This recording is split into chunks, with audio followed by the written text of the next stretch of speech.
Hi everyone, I'm Dr. Caroline Lloyd and welcome back to the EMDR Doctor podcast. And today I am being a little bit of a Grinch. It's Christmas time. We're in December. We're well into December. And a lot of my clients are talking to me about Christmas and how much they hate it. So I thought I would do a podcast on how much we all hate Christmas. So I don't actually hate Christmas. There's a lot that I do love about it, but I can fully understand why a lot of people don't like Christmas. So I've come up with 10 reasons to not like Christmas. So the first reason is time. Time. We are all short of time, and towards the end of the year, everybody's rushing towards that final date. They're rushing towards the last day of work, last day of shopping, last hour or minute of shopping, that they can all run out and buy Christmas presents.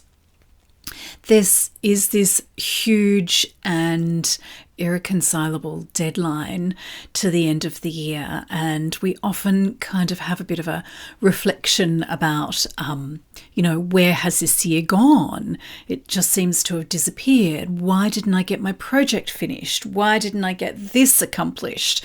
Why didn't I get that other thing done? Where has the year gone? Why did I allow time just to slip through my fingers? So there's an enormous amount of time pressure, and schools and universities and workplaces don't help because they seem to cram in an awful lot into those last couple of weeks of effective time, i.e. term for schools, and they have to have recital, they have to have the end of year assembly, and the teachers perform dances and the students perform songs, and there's this deadline to get everything done before that special day. And then there's the end of term everything for teachers. And even at my work, which we do wrap up the end of the year at Cabrini, we wrap up in that we close for Christmas. So we actually have to have all of our clients ready to go home and us to be ready to pack up the unit. So there seems to be extra meetings about how to manage the end of term and extra things to do, and, deadlines just become that little bit tighter. So time is the first reason that we all hate Christmas, because we don't have enough time, generally speaking, during the year. And then with this deadline of the end of the year, time becomes just one of those commodities that are so precious. The next reason that I came up with to hate Christmas is the perfectionism.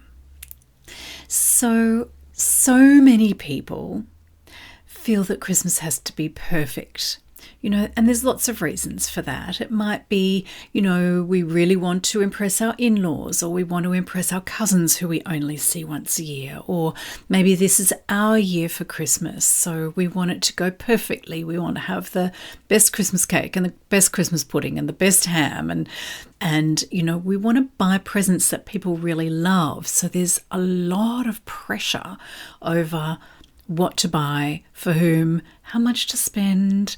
We really want them to enjoy their presents. It has to be the perfect present. So we put a lot of unrealistic expectations upon ourselves. So this perfectionism is, I think, something that really works against our enjoyment of Christmas. Some people didn't have very good Christmases when they were growing up. So they might have had really unhappy Christmases, or Christmases marred by violence or poverty or family breakdowns. So for them, they may really and truly want a perfect Christmas where everyone gets along well together, everyone has presents which they really love. They might want to make Christmas something for their kids that they never were able to enjoy. So that's another reason for this kind of heightened perfectionism around Christmas.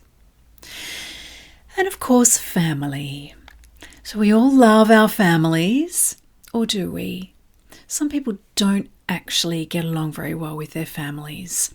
So, and even when you do love your families, seeing them in such a sort of a heightened time of expectation, it can be really, there might be some sibling rivalry that has gone unnoticed or unchecked or unresolved. There might be families where the family kind of spreads themselves far and wide.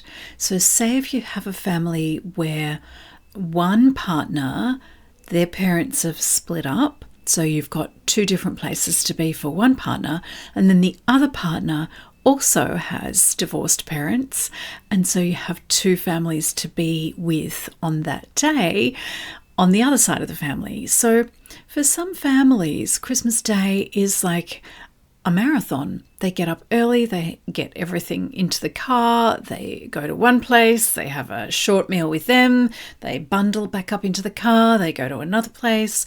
In the afternoon, it's another one, and in the evening, it's another one. And to be quite honest, that kind of day is just incredibly exhausting and very not relaxing, very tense, very stressful, and certainly not a happy day. And traffic, I have to say, on Christmas Day tends to be pretty bad. I always used to think it was better than other days, but having had to drive across town a couple of times over my family's life, Christmas traffic can be really something to contend with. So we might have to spend time with lots of different people, many of whom we don't know that well, and who might be wanting us to be something that we're not. They might be wanting their day to be perfect. There's a lot of pressure on all sides, and there might be really high expectations to be this happy, cheery, merry, generous kind of a family, where in reality we just want to go home, hide under the covers, and then crawl out later for a little bit of Christmas cake. So there's a lot of expectations and not enough time and a high degree of perfectionism and lots of family members to see who you may not see very often. There's also another group of relatives who can be really, really problematic. And they are the relatives who may have been a person's abusers in a earlier phase of their life. So perhaps having to sit across the table from someone who bullied you or who abused you, who verbally, physically or sexually abused you. Maybe the rest of the family know, maybe there's a big cover-up involved in it, maybe it's just still all a very big and dark secret. And having to be pleasant to people who you would normally avoid at all costs is exceedingly difficult. So many people do put up with that just to please other people in the family. So mum might really want everyone just to get along for one day of the year. And so the whole family tries their very best, and it doesn't go that well, especially if you introduce a little bit of alcohol into the mix.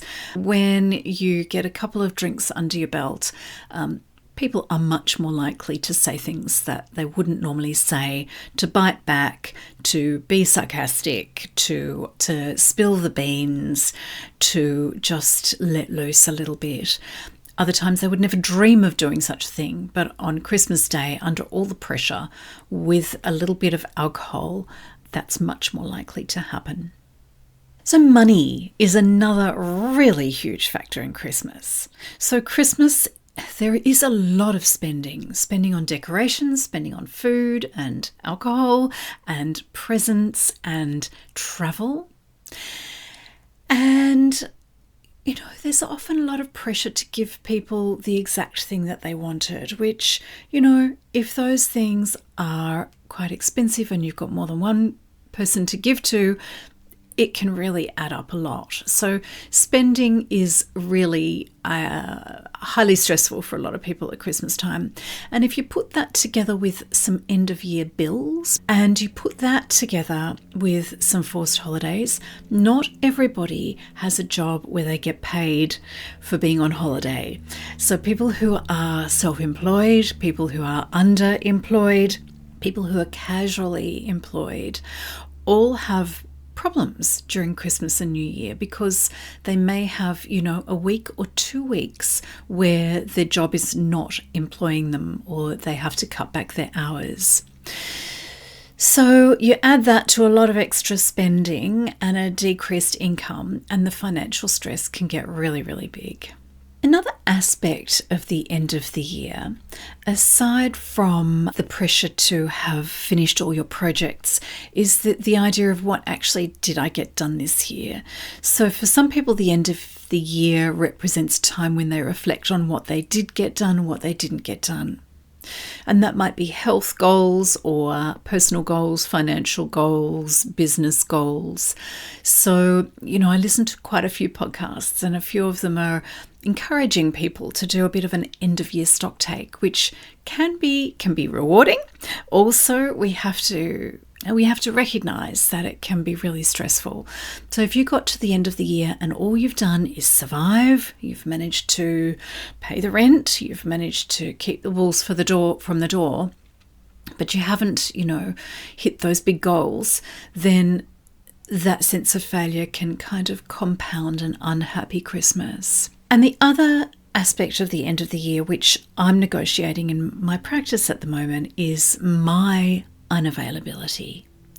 So even though it's lovely for me to take a couple of weeks off work, it's a really tricky time for me to take a couple of weeks off work, because those clients who I see regularly, who might rely on their therapy with me to be able to do a little bit of unpacking and a little bit of debriefing and get some support around very difficult times, if their Christmas is not going well and they know that they can't see me for another 2 or 3 weeks, then that can be really upsetting. So therapist unavailability at Christmas can create a whole other level of stress, especially if people have abandonment issues or sensitivity to rejection or abandonment, and also they're being around family, which is often the cause of this sensitivity, and then their therapist is not available either. That's kind of like a bit of a double whammy for them. So that can be quite problematic. So I want to speak a little bit around grief. So grief at Christmas time can be really pronounced. So Christmas is supposed to be a time when we're with our loved ones and our family. And if we have lost loved ones, especially in that previous year, then the first Christmas without them especially can be really very, very heart-wrenchingly difficult. And it can be a magnifier for grief. Everybody else is around you except for that one person who you really dearly loved, and they are not here. So it kind of magnifies the loss in a lot of ways. And that can be really very difficult. For some people, the grief around not having children can be magnified at Christmas time. So Christmas is often a little bit about the kids, which is fun, but for people without kids, Christmas can feel a little bit too quiet, a little bit lonely, and that sense of maybe a failure or loss or grief can really raise its head. And then there's another aspect to grief. So grief for parents who have separated can be a bit tricky at Christmas time. So sometimes what Christmas looks like for people with children and an ex-partner, Christmas can be quite dislocated. Sometimes it's a year in, year out affair, which feels, fair, but still hard. Sometimes it's a split the day affair, like I have them until midday, you have them for the afternoon, something like that. Other families want to go interstate, and so, occasionally there's just a little bit of a non-negotiable. I'm taking the kids to visit Nana and Grandad in the country, and you can't have them this Christmas. So that often is a really difficult time if someone doesn't have their kids with them for Christmas. And I remember a couple of Christmas days where I was really at a loss with what to do with myself. My kids were not with me, so I'd try things like I'd go out into the garden and pull weeds, do a bit of angry gardening, as they say, which was really often fantastic. But on Christmas Day, it's kind of hard to be in the public eye by yourself. And my neighbours would, wander out to their car and they'd say, "Oh, Caroline, what are you doing out here? It's Christmas Day." I'm like, "Yep, I don't have the kids this Christmas, and so I'm just doing some gardening." And that would be the extent of the conversation. A couple of times I was very kindly invited to other people's houses for Christmas Day, which is, I really love my neighbours. So thank you to my neighbours for doing that for me once or twice. So, but not everyone's in that position, and so that can be really hard.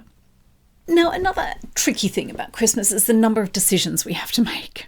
So decisions about where to be, how to get there, what to take, all the presents to bring, at the end of the year kind of decisions. Are we going to have a holiday? How much can I spend on it?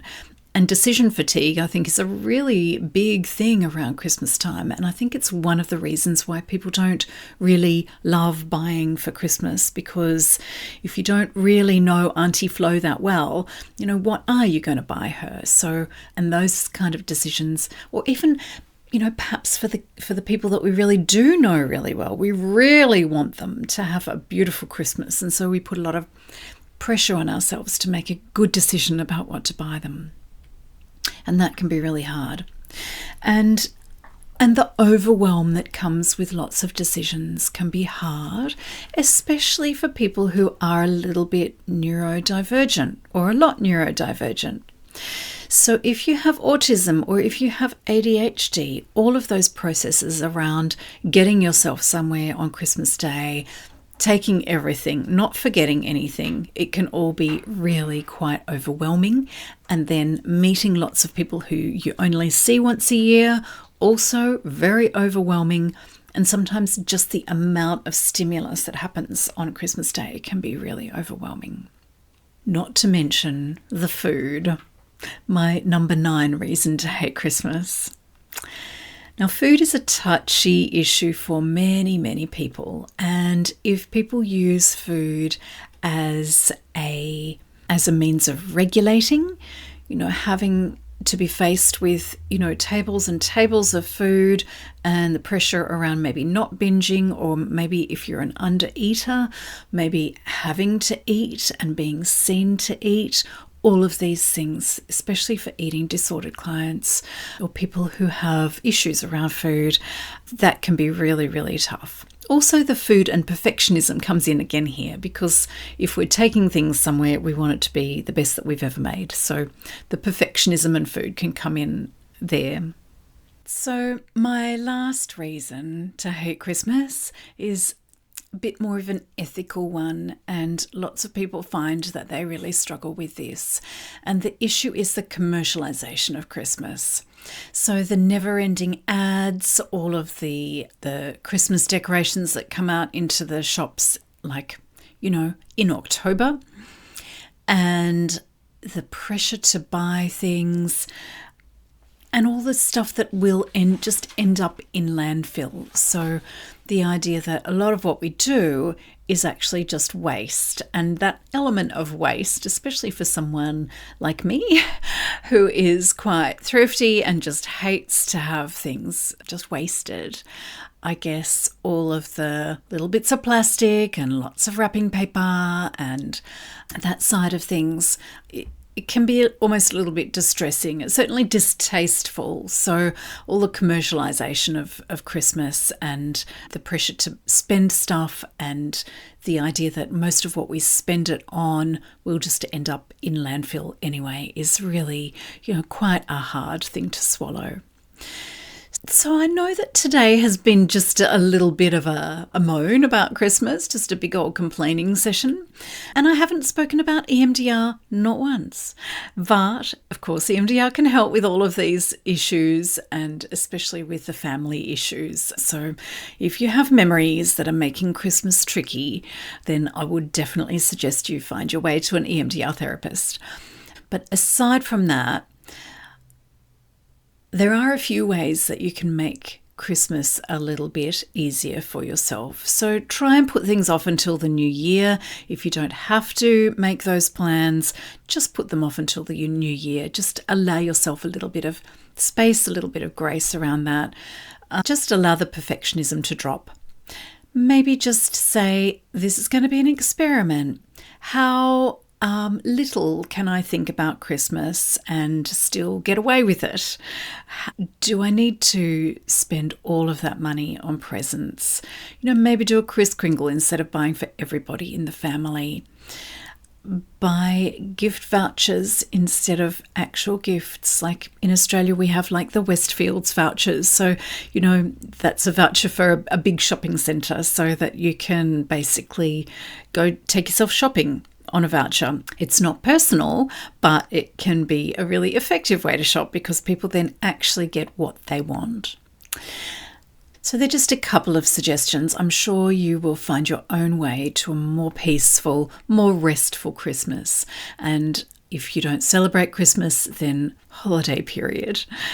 So I do hope you get a bit of rest. I will speak to you again next week, and then I'm going to take a couple of weeks off from my duties in my podcasting. So I'll talk to you again next week, and then again probably mid-January. So all the best for a peaceful, restful holiday season. I will talk to you soon. Until then, take good care. Bye for now.